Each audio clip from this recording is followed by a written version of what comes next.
Hornsby, near the northern tip of Sydney, is the last junction on the north shoreline before you leave the city.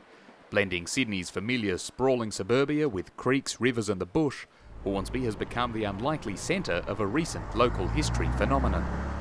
You know, it was a Friday afternoon and I was just sitting in the office and I just had a few spare minutes and I was just reminiscing a little bit about Hornsby and growing up here and mates and places and it was actually I saw on Facebook a friend of mine had joined a group called If You Grew Up in Fairfield then you remember when. I thought this would be an absolutely perfect thing for Hornsby, and so I thought, oh look, I'll just do this as a bit of a plaything and started it. Pete Smith's Facebook group, calling for people to contribute their memories of growing up in Hornsby and the surrounding shire, really hit the spot.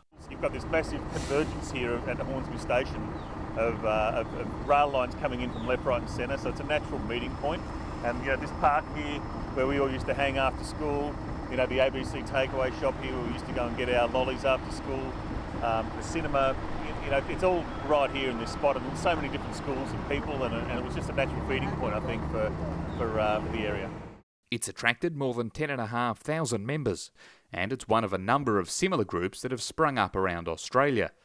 Tom Richmond is an amateur historian in Hornsby Shire. He's lived in the area his whole life. He says the public has an insatiable appetite for nostalgia, even if it's only 2 or 3 decades old. Our memory of the past is very selective. We tend to be able to eliminate all the things that we don't enjoy and include the things that we do enjoy, with the result that we come up with the conclusion that the past is much better than the present, and therefore, to a degree, our memories allow us to live in the past. Many of the things that get romanticised are really quite banal. There's been a Westfield on this site for more than 50 years, and it's been blamed with sucking the life out of the old side of Hornsby just across the tracks. But online, even the Westfield is the subject of nostalgia. Pauline Kirby is a professional public historian in Cronulla. She's documented the history of local communities across Sydney herself.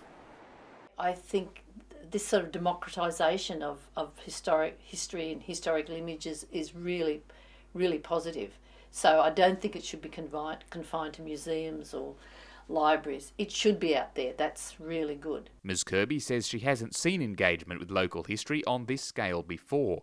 From her own experience growing up and studying the city, she believes Sydney's red brick terraces, cheery corner stores and quarter-acre blocks masked a more sinister side, which people find fascinating.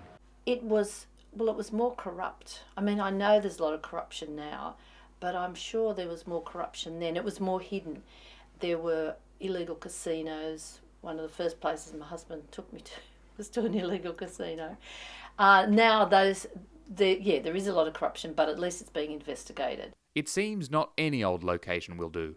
People might be taking to social media to share memories in outer areas of Sydney where there's been a rapid rate of change and development over a few decades. I kind of sort of draw parallels, I think, between Hornsby Shire and the Sutherland Shire. You know, we're the northern tip of Sydney, the Sydney metropolitan spread, and they're the southern tip of the southern sort of spread.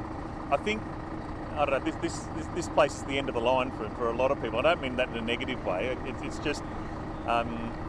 just you couldn't really go 50 kilometres up the road and go out for, you know, to a pub or something or a nightclub. It was here. This is where you grew up, and this was the end of the line. There is a rather morbid fascination on a lot of these groups with deaths and disappearances and accidents over the years, but in Hornsby, Pete Smith has been able to take a relatively hands-off approach to keeping everybody in check, although he does try to personally evaluate all requests to join the group that haven't been referred by somebody else.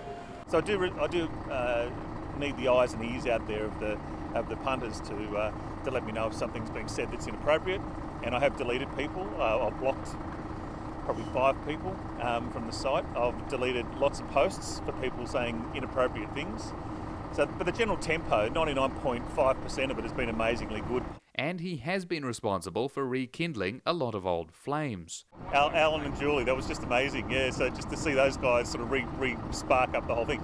There's probably a dozen of those stories of people that have got together. I've had ex-girlfriends that have looked me up and maybe vice versa. This social media movement seems like it's here to stay. Pauline Kirby says local communities are onto a good thing. it's a really popular movement that's relatively new, and it's been enabled by social media and the whole technological changes we've seen over the last few years. I think it's very positive. Generally, if it's channeled in a positive way, it's great. If I can quote briefly from an old singing group called the Weavers, one of them once said, "The good old days aren't what they used to be, but then again they never were." Declan Gooch for Ping Webzine.